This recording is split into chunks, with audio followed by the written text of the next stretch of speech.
Picture this. You're selling a house. You got it under contract with multiple offers, which means, holy moly, the price skyrocketed. You make it through inspections, and then about a week before closing, the buyers ask you for a $10,000 price reduction. And if you don't do it, they're gonna walk. And they're gonna take their deposit with them.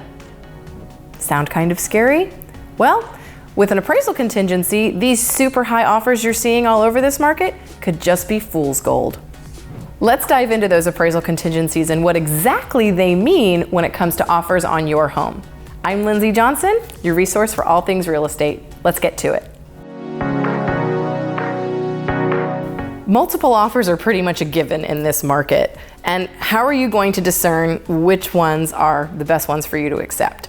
Appraisal contingencies are a huge piece of that puzzle, and they're very confusing. So try to stay awake and stay with me, because I'm going to deep dive into all the details that you need to be looking for so that you don't end up leaving money on the table or losing precious time when you're trying to sell your house. If you've got a buyer who is seeking financing, the lender's going to require an appraisal.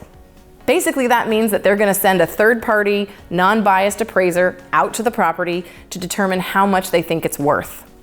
With prices skyrocketing like they are and all the multiple offer situations, appraisals are becoming something really important.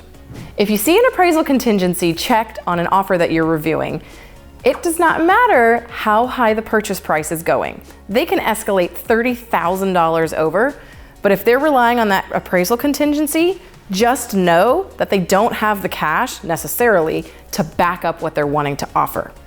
If the house comes in underneath contract value, that contingency allows the buyer the opportunity to renegotiate with you, pay the difference, or walk away, most likely with their escrow deposit intact. So that leaves you with your hands in the air, no offer, and having to potentially start over.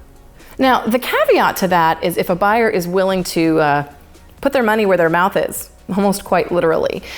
If they've got the appraisal contingency on there, they're wanting to make sure that there's a buffer of protection, but they may also be willing to put in writing how much they're going to pay over the appraised value if it comes in low. That's a really great way to see how serious a buyer is and how much they're going to rely on that appraisal.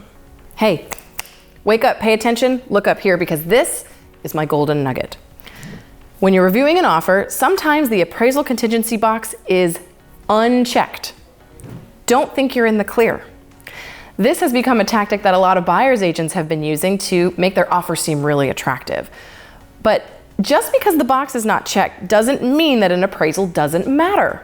You've got to check the loan approval period, the loan contingencies, and what that pre-approval letter looks like. If you review the letter and on the letter from the lender it says that the buyer's loan is contingent on appraisal, that's very similar to having an appraisal contingency.